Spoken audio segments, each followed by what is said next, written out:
husband demanded that I get a paternity test weeks after our son is born because he thinks I cheated on him with his brother. So I told his parents about it, and now he's crying because they did this. So I, 29 female, just gave birth about 3 weeks ago, and my son and I are currently living with my in-laws because of a horrible fight with my husband, Michael, 32 male. Michael said that he wanted me to get a paternity test 2 weeks after our son was born because he suspected that the child was his brother's. For context, his brother Brian, 29, and I went to college together. Brian and I have been great friends ever since the first day of college, and incidentally, it was through Brian that I met my husband. So I can't understand why he's so insecure all of a sudden. My parents live in Iowa, and we went to college in Buffalo. Brian lived nearby, and he once invited me home because I had been feeling very homesick in my first year. That's how I met Michael for the first time. Michael and I exchanged numbers, but we didn't start talking until after I graduated. We became friends, and after that, we started dating after being in a relationship for almost 4 years. We got married 3 years back, and so far, everything has been perfect. We were great together, and Brian and I were still really close as friends. The three of us often hung out together in a group, and Michael had never had a problem with it. It was only after I entered the 8th month of my pregnancy that Michael started acting weird around us. He started distancing himself from me and spending more time at work. I talked it up to him being nervous about the baby and tried to fix the situation by trying to tell him that he would be a great father and that he had nothing to be nervous about. However, even that didn't seem to help, so I decided to focus on my health until the baby was born. I believed that after our baby was born, he would start acting normal again, but that didn't happen. He refused to spend any time with our son and always made up some excuse not to be around us. He would spend most of his day at work, and when he came back, he would tell me that he was too tired to be with the baby. I tried to put up with it, but when his behavior didn't change even after 2 weeks, I decided to confront him about it.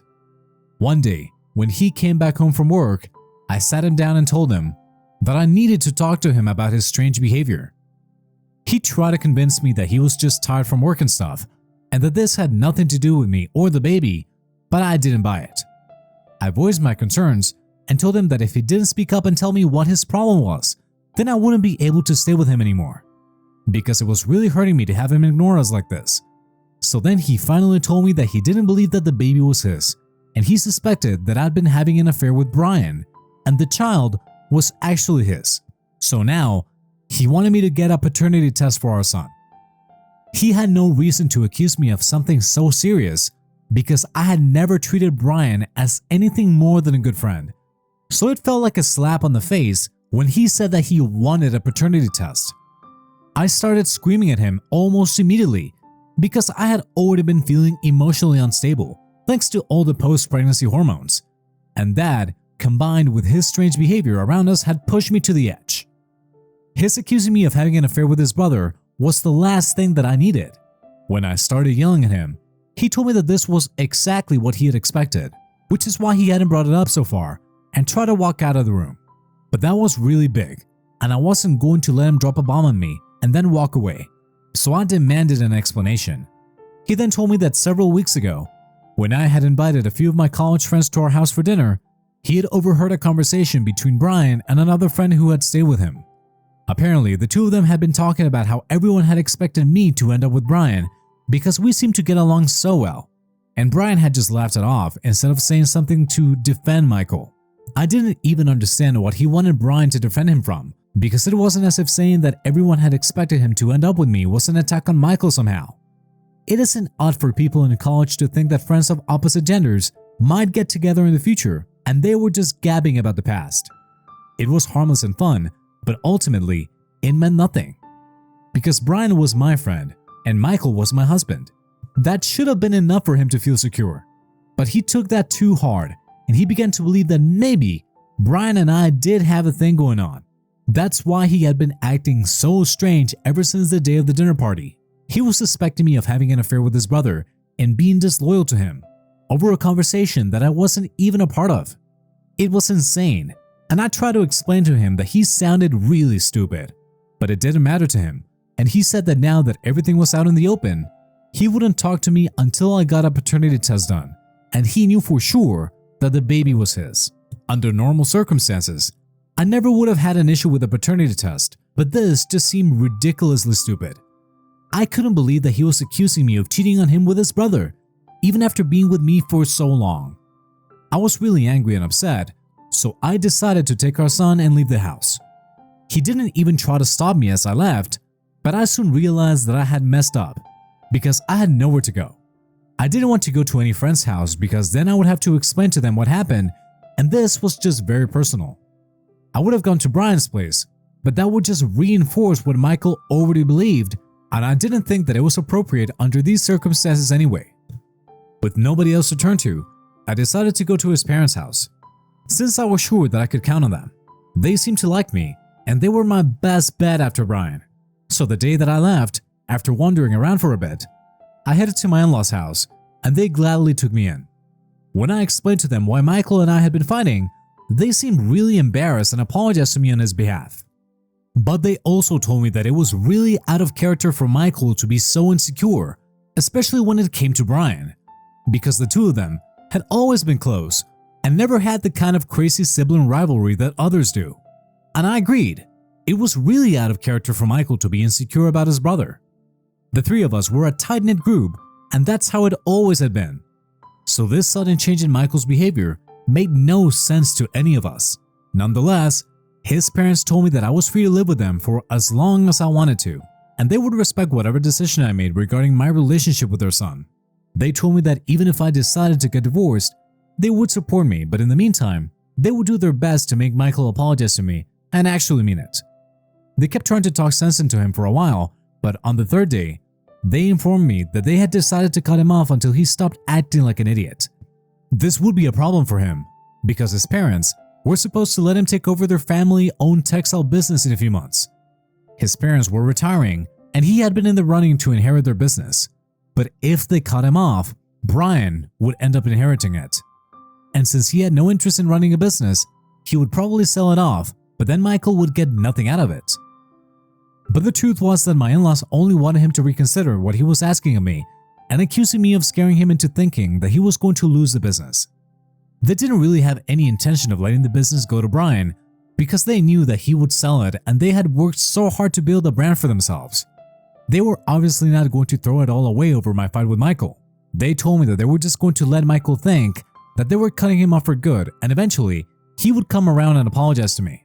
Then we could sort things out between the two of us, be it by getting back together or getting divorced. Their only goal was to make him apologize to me and talk things through with me, and I appreciated that they were doing so much for me because I had nobody else to count on. I couldn't tell any of my friends, and I definitely couldn't talk to Brian about any of this because this had to do a lot with him, so Michael's parents were the only ones keeping me sane. After his parents told him that they were going to cut him off, we expected him to reach out to me immediately to sort things out, but he waited a day before contacting me. When he called me 2 days ago, I expected him to apologize to me, but as soon as I picked up the call, he started screaming at me and accusing me of trying to manipulate his parents into giving Brian control of the business so that the two of us could benefit from it, because apparently he was my quote-unquote lover now. I could hear his voice cracking, and I knew that he had been crying, which made me feel terribly guilty. He told me that he knew what I was trying to do, and he couldn't believe that I was cheating on him out of a business as well as his baby. He called me heartless and whatnot before I finally told him that his parents were not going to give the business to Brian. They were just trying to scare him into thinking exactly that so he could contact me and talk to me. He went silent for a while after what I told him, and then he said that I was just evil incarnate. He said that he couldn't believe that now I was even trying to turn his parents against him just because he had valid concerns about the true paternity of the baby that he was supposed to be raising for the rest of his life. It was infuriating to hear him talk about how valid his concerns were, where in reality, his only concern stemmed from a stupid conversation that he had overheard. I tried to argue with him, but he told me that instead of wasting both our time by fighting, I could just do the right thing and get a paternity test. He accused me of being manipulative to get my way and told me to keep his parents out of this. I just feel helpless and have no idea what to do anymore. Am I the a-hole for not wanting to get a paternity test? I decided not to go through with the paternity test and instead filed for divorce. It's been one crazy week since that last update, and so much has happened that I don't even know where to start. But first things first, thank you so much for all the comments and the advice. Now, coming to why I have decided to get a divorce from Michael. After that last phone call with him, I confided in his parents and told them that their plan to scare him off into apologizing and sorting things out with me had backfired miserably, and now things were even worse than before. I also told them how he had accused me of manipulating them, but they reassured me that they were happy to have me because I was the mother of their grandchild. And even apart from that, they had known me for the longest time, and they loved me because I was a part of their family. And since I lived away from my parents for Michael's sake, it was their duty to take care of me and look out for me when I was going through a rough patch. Hearing his parents say such nice things about me made me feel less lonely and more sure of myself.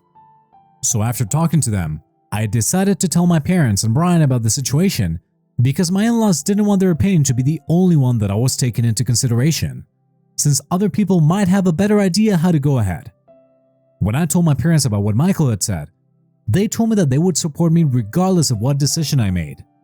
The only reason nobody was telling me to leave Michael, despite how obviously wrong he was because of our son. I hate to say it about my son, but having a child with Michael is really complicated because I had to think about our kid's future before I made any decision. And then I had the most difficult conversation of them all when I spoke to Brian about what was going on. When I told Brian about what his brother had accused me of and asked him about the conversation that he had overheard, he started looking really uncomfortable, and I realized that both of them knew more than they were letting on. So I pushed Brian and forced him to tell me what he knew, because I was sure that he was hiding something from me, and so was Michael. Since people don't just start suspecting their wife over something so petty. A lot of you in the comments had also suggested that there might be something that Michael was hiding from me because it just didn't add up. That after years of being okay with my friendship with his brother, he was suddenly not fine with it out of the blue. There had to be more to the story that he wasn't letting me know, but I had been too caught up thinking about the consequences of whatever was going on at the time, as well as looking after my son, to really consider things like this. But yes, Brian told me the truth, and now I hate both brothers because I couldn't even imagine people could be capable of being this stupid and heartless. Apparently, when Michael had overheard that conversation, he had also heard what happened after Brian left. Brian had said to that friend that even he expected that the two of us would get together after college, but life had other plans, and his brother got in the way. So Michael was actually mad about that, not just because Brian left it off. And that made a lot more sense because Michael's version seemed a little too petty and incomplete to me. And the reason I didn't find out about it until now was because Michael had promised his brother that he wasn't going to tell me what he had heard that day. Brian had been discussing this with his friend in the backyard, and he hadn't seen Michael standing around. But as soon as he heard what Brian had said, Michael went up to him and confronted him about it. That friend went back into the house, but even he didn't tell me anything later on. Which I can't forgive, because he and I are not as close as I am to the others, obviously. When Michael confronted Brian and asked him what he had meant when he said that he had expected me to get with him after college, Brian ended up confessing that he had feelings for me and had been waiting for us to graduate so he could ask me out, because he knew that I had a strict no dating policy until I graduated.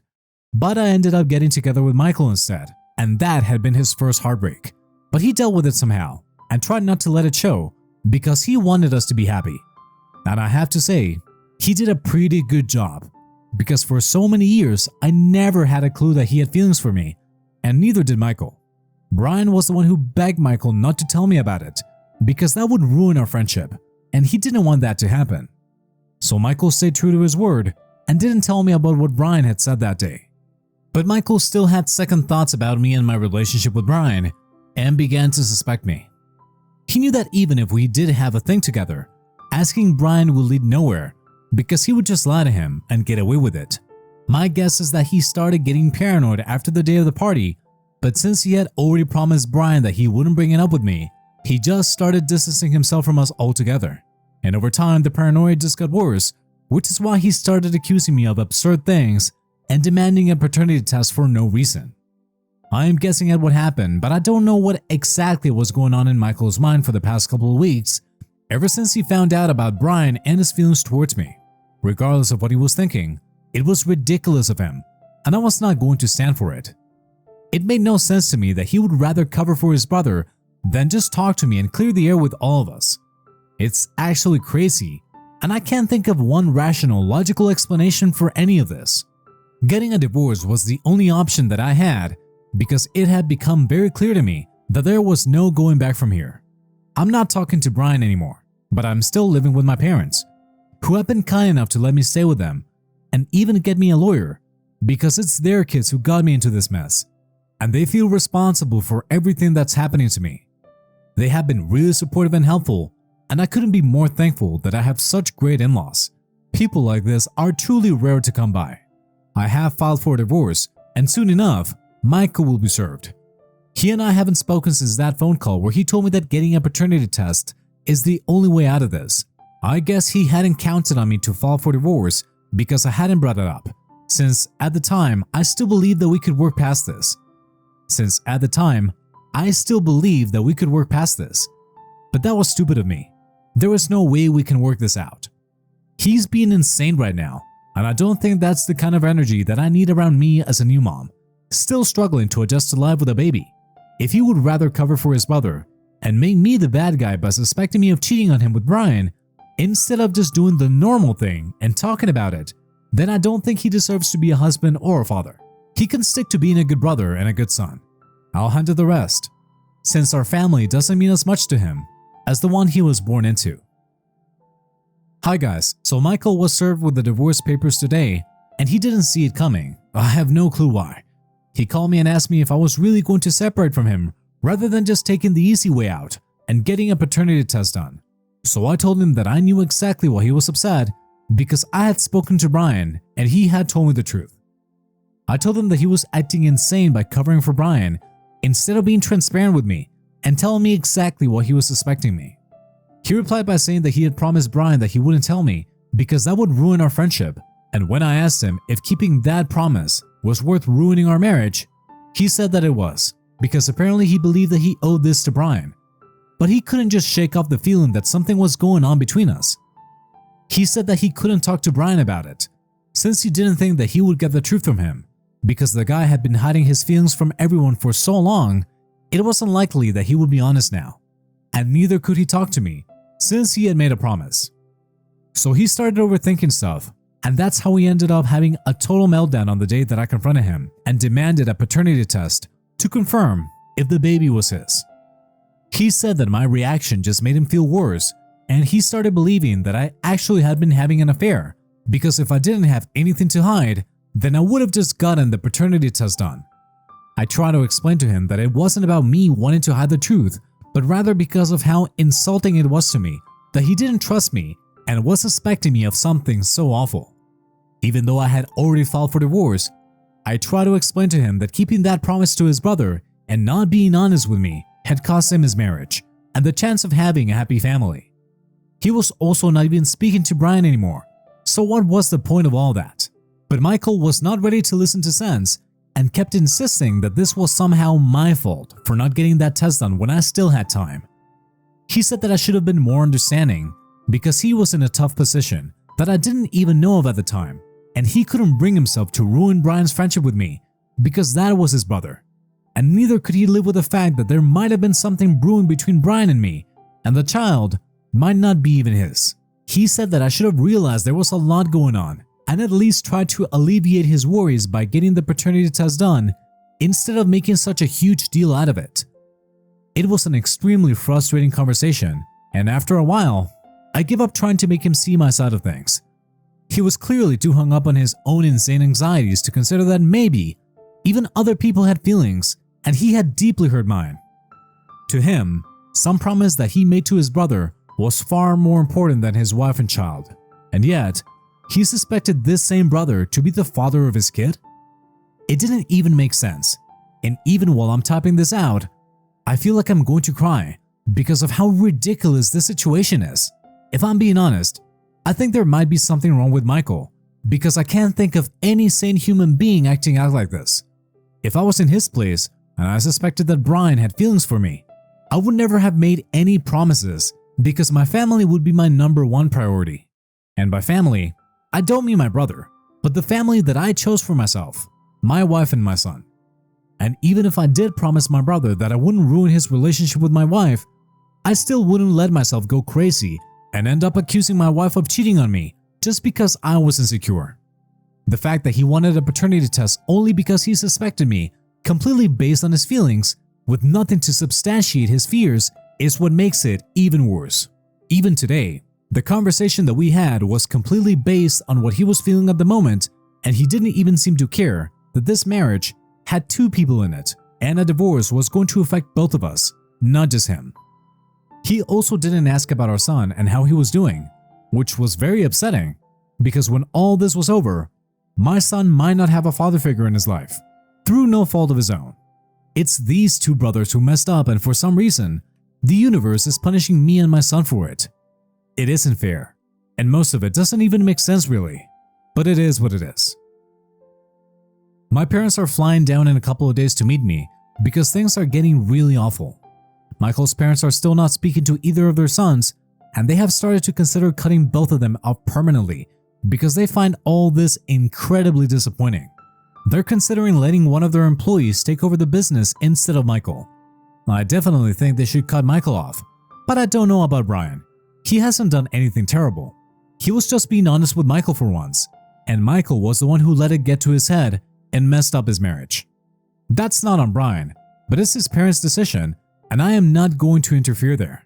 I'm just grateful that they're standing up for me. It might have something to do with the fact that they do want to see their grandson after the divorce, but regardless of everything, I still love and respect them because they have gone above and beyond in their attempts to make life easier for me right now. I don't think I would have been able to stand up for myself and file for divorce had it not been for them. It's crazy how supportive they are, even when it's their own son that they have to go up against. Michael isn't contesting the divorce, and he also doesn't want custody of our son, regardless of paternity. So that's what's happening right now. I'm not surprised, but I'm still quite disappointed. But at least I have an explanation for his behavior now.